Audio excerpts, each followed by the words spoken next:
मित्रों, जैसे आप लोगों को जानकारी है कि अभी 3 दिन बाद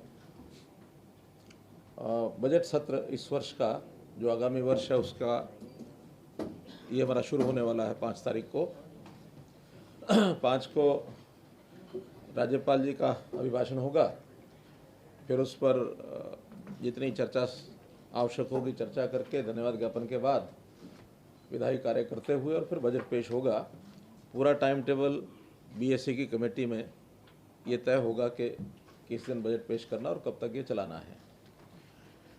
लेकिन उसमें इतनी बात ज़रूर बताना चाहूँगा कि ये वर्ष पिछला जो है वो कोविड का वर्ष रहा और कोविड का जो प्रभाव है वो हमारे सामान्य जीवन पर पड़ा है, तो उसी के अनुसार स्वाभाविक है कि उसका कहीं ना कहीं प्रभाव सरकारी कामकाज पर भी पड़ा है। लॉकडाउन के कारण से जहाँ रेवेन्यू कम हुआ वहाँ खर्च भी कई चीज़ों पर कम हुआ। खास करके जो इंजीनियरिंग के काम थे वहाँ लॉकडाउन के कारण से लेबर उपलब्ध नहीं हुई, ठेकेदारों ने भी काम बंद कर दिया। तो लगभग 2 महीने एक प्रकार से इस साल में हमें इन सारे कामों के कारण से कठिनाई हुई है, जिसमें से खर्च भी कुछ कम हुआ है। फिर भी जो कमी थोड़ी बहुत रही है जो पिछले बजट के अनुमानों के हिसाब से, उसको हमने अतिरिक्त ऋण लेकर के ये किया है। आपको ध्यान में होगा कि हमने उस समय जो ऑल पार्टी मीटिंग की थी और उसके अंदर एक सहमति बनी थी कि यह समय ऐसा है कि इस समय अगर कुछ ऋण ज़्यादा लेना भी पड़े तो लेना चाहिए। उसी समय लगभग 5,000 करोड़ रुपए का एक ऋण अतिरिक्त लिया था और वही उतना ही हमें अंतर आया है। इसके बाद धीरे धीरे रेवेन्यू भी रिकूप कर गया, रिस्टोर कर गया और खर्चे भी जितने थे वो सारे हमारे बराबर चलते रहे। अच्छी बात यह है कि हमारे जो कमिटेड एक्सपेंसेस थे, सैलरीज हैं, पेंशन है, रीपेमेंट ऑफ डेट है अथवा इंटरेस्ट रेट्स हैं, ओल्ड एज पेंशन आ गई सब उसमें, old age pension, social security और इंटरेस्ट की जो पेमेंट होती है वो सारे के सारे हमने टाइमली दिए हैं। कहीं भी कोई कठिनाई नहीं आने दी है। बहुत प्रांतों में तो कई प्रकार के उन्होंने प्रावधान किए। हमने एक ही प्रावधान किया था कि कोरोना रिलीफ फंड ये एक बनाया था और उसमें हमें लगभग 350 करोड़ रुपया, शायद 290 करोड़ रुपया ऐसा कुछ उपलब्ध हुआ था। वो खर्चे लगातार हम कर रहे हैं। उसमें जो बचा हुआ अभी भी, जो कि कोविड की आवश्यकता कभी भी हो सकती है, तो उसमें काम हमारा हो रहा है जो सरकारी खर्चों के अलावा। वर्तमान में कोविड की स्थिति हम जानते हैं कि एक बार तो बहुत संतोष हो गया था कि काफ़ी पॉजिटिव और आने वाली संख्या है वो कम हो गई थी। पूरे प्रांत की संख्या 100 के आसपास पहुंच गई थी। लेकिन अभी पिछले एक सप्ताह में वो संख्या कुछ जिलों के अंदर बढ़नी शुरू हुई है और वो 200 तक पहुंच गई है दोबारा से। कल ही हम लोगों ने मीटिंग्स करके और उसमें जो सावधानियां बरतनी थी वो सावधानियां बरतने के लिए हमने विचार किया है कि थोड़ा इम्प्लीमेंटेशन जो पहले से थी प्रिवेंशंस की वो सारे किए जाए। खास करके शिक्षा क्षेत्र के अंदर, क्योंकि स्कूल खुल गए हैं, कॉलेज खुल गए हैं, वहाँ सावधानी बरती जाए, कोई इसका प्रभाव ना पड़े। बाज़ारों में भी जो सोशल डिस्टेंसिंग का विषय है या हैंड सैनिटाइजेशन है या फिर मास्क लगाने की बात है, उस सबको इन्फोर्स किया जाए, ऐसा हमने एक विचार किया और गाइडलाइंस दोबारा से दी हैं कि सावधानी बना करके रखें। कहीं ऐसा ना हो कि ये प्रभाव इसका दोबारा से फिर आगे बढ़े, तो इसकी सावधानी बरतने के लिए कुछ इंस्ट्रक्शंस ये हमने कर दी हैं। अभी वैक्सीनेशन का दौर चल रहा है और वैक्सीनेशन जो शुरू हुई थी उसमें भी हमारा अचीवमेंट लगभग ठीक है। चाहे वो पहली बार वैक्सीनेशन का टीका लगाया है, चाहे कुछ लोगों को दूसरी बार भी उनकी बारी आ गई है। तो ऐसा कुल मिलाकर 3 लाख वैक्सीनेशन के टीके अभी तक लग चुके हैं, जिसमें अभी प्रतिदिन के जो टीके लग रहे हैं लगभग 30 से 35 हज़ार टीके अभी भी प्रतिदिन लग रहे हैं। अभी जो चौथा फेज़ शुरू हुआ है, इस फेज़ में चूँकि 60 साल की बड़ी आयु के लोग या फिर 45 से 60 के बीच में जिनको कोई ना कोई प्रभाव है किसी बीमारी का, रोग का, जिनको कोरोना की बीमारी की संभावना ज़्यादा बढ़ जाती है, तो उन लोगों के लिए चालू किया है। इसमें एक पहलू है कि प्राइवेट वैक्सीनेशन हॉस्पिटल्स का भी खोल दिया गया है। उसमें 382 हॉस्पिटल्स ऐसे जो आयुष्मान भारत में एम्पैनल्ड हैं, उनको सबको ऑथराइज़ किया है। अभी पहले दिन ही 1 तारीख को, जिसमें से 49 जो हैं फंक्शनल हो गए, बाकी सबको कहा अपनी फंक्शनली शुरू करें। वहाँ 250 रुपये का रेट रखा गया है कि 250 रुपये से ज़्यादा कोई चार्ज ना करे। लेकिन जहाँ गवर्नमेंट के जितने भी हॉस्पिटल्स हैं उसमें कोई भी आएगा उसको फ्री इंजेक्शन लगेगा, उसमें वैक्सीनेशन का कोई पैसा नहीं लिया जाएगा, चाहे वो किसी भी प्रकार का लेवल का व्यक्ति होगा, वहाँ फ्री सर्विस ये रहेगी। सफलतापूर्वक ये अभियान चल रहा है। इसमें हमने और भी विचार किया कि आवश्यकता पड़ने पर हम और भी बढ़ा सकेंगे जो इनके वैक्सीनेशन टीकों के जो सेंटर्स हैं। अभी पर्याप्त हैं जितनी संख्या अभी चल रही है, लेकिन आवश्यकता पड़ने पर, क्योंकि ग्रुप्स के हिसाब से बुलाया जाता है, आवश्यकता पड़ने पर हमने तैयारी कर रखी है कि इसके सेंटर्स और बढ़ाए जाएं। इसी प्रकार एक विषय 75% का जो बिल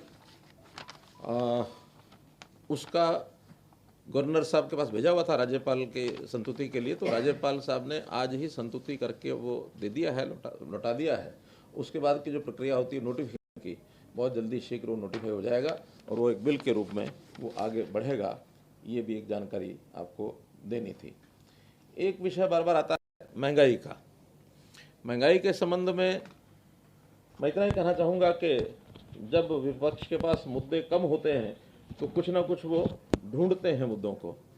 मैं इसलिए कह रहा हूँ कि पेट्रोल डीजल की अगर हम रेट्स की बात करें, क्योंकि एक ही विषय को लेकर के बात आ रही है कि पेट्रोल महंगा हो गया, डीजल महंगा हो गया, तो इसका एनालिसिस सबको करना चाहिए, तब आगे बढ़ना चाहिए।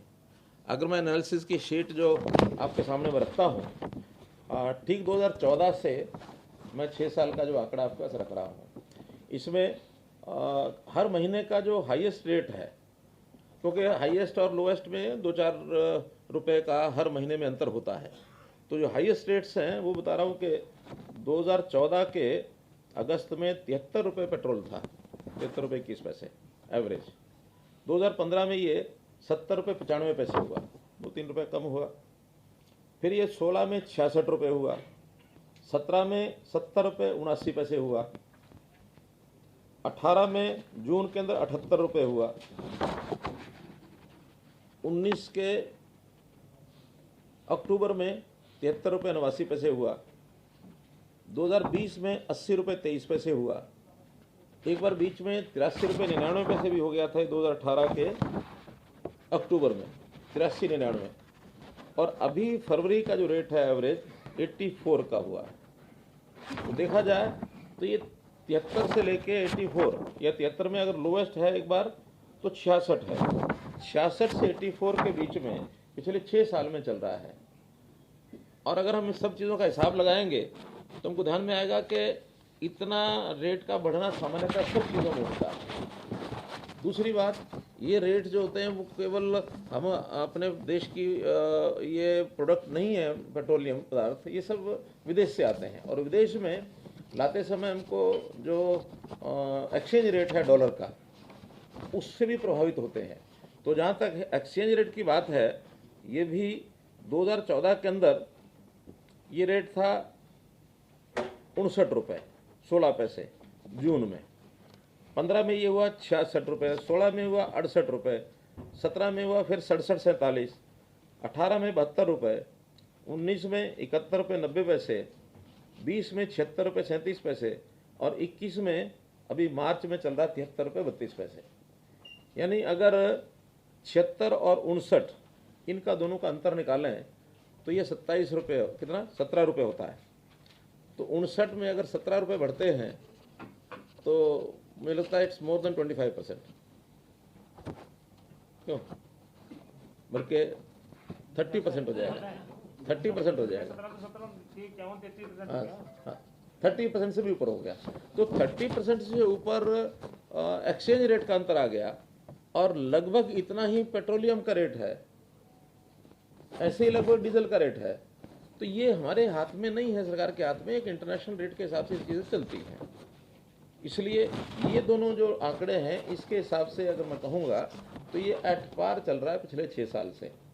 लेकिन आज चूँकि मुद्दा नहीं है, इसलिए एक डीजल की, पेट्रोल की बात कह करके जनता को भ्रम में डालना, ये उनका एक सिस्टम है।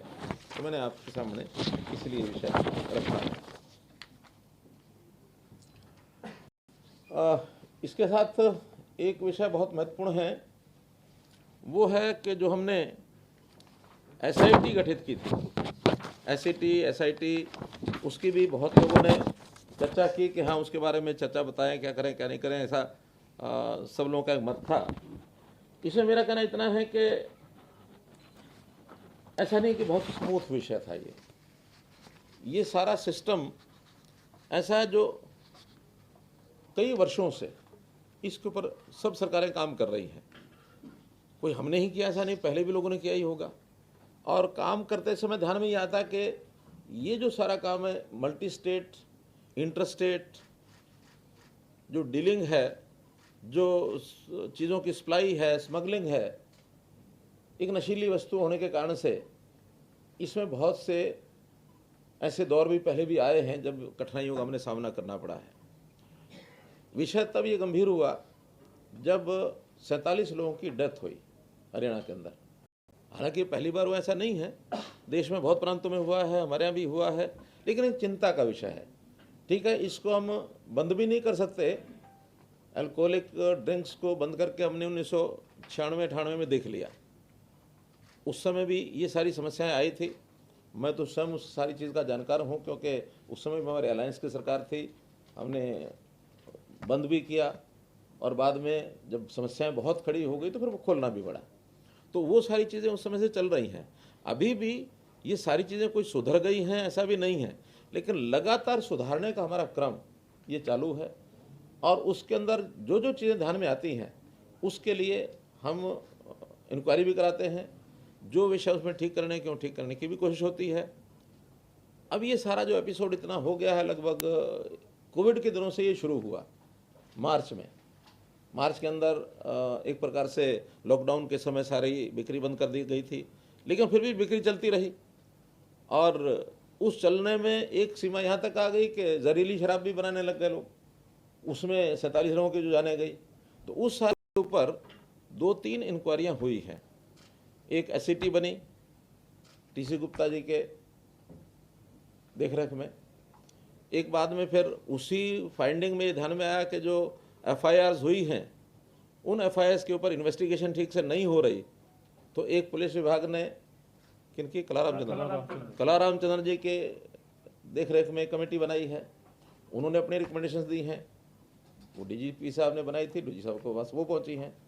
अब ये फिर बाद में श्रीकांत यादव इनके नेतृत्व में खास करके जब 47 लोगों की डेथ हुई तो वो बनाई गई। हमारे प्रयत्न ईमानदारी ये है कि इन चीज़ों के ऊपर रोक कैसे लगाई जाए।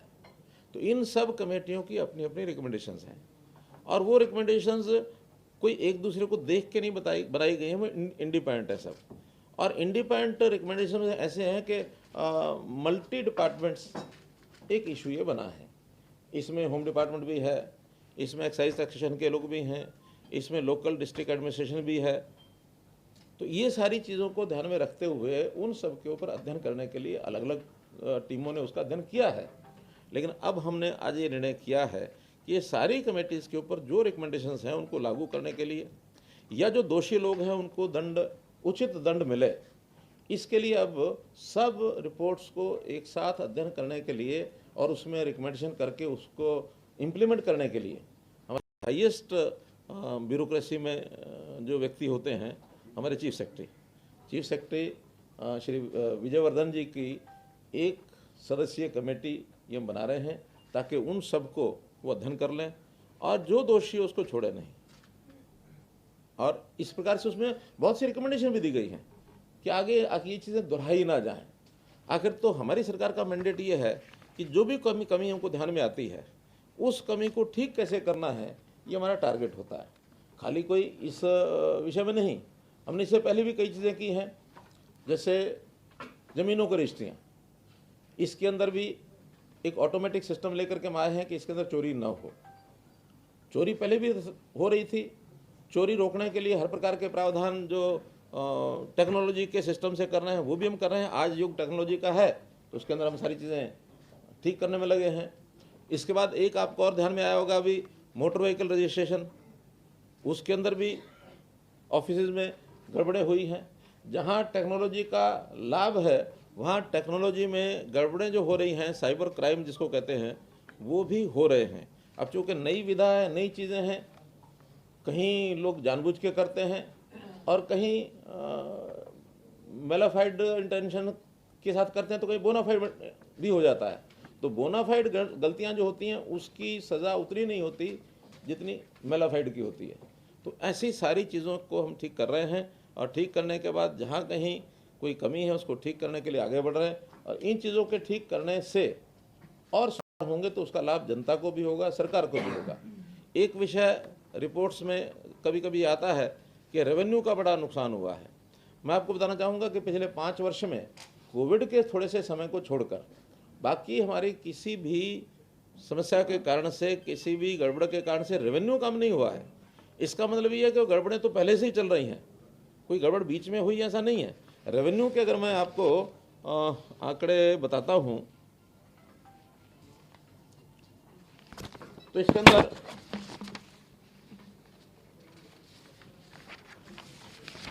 कुछ प्रमुख डिपार्टमेंट्स हैं।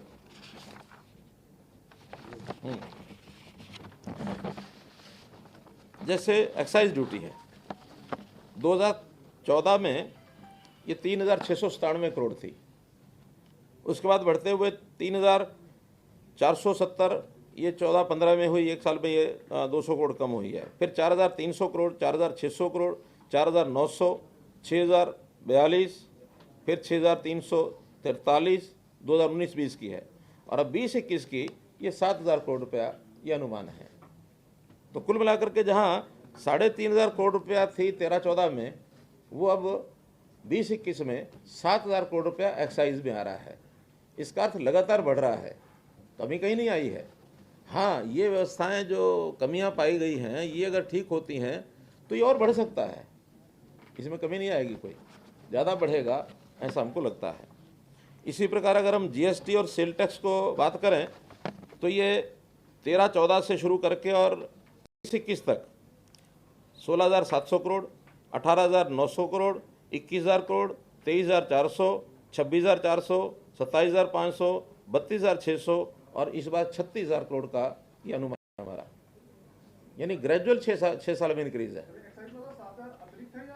नहीं, टोटल, तो टोटल ग्रेजुअल जो चीज़ बढ़ रही है, 3,500 13-14 में हुआ था, इस बार 7,000 करोड़ हुआ, यानी डबल हो गया। नहीं, 7-7,500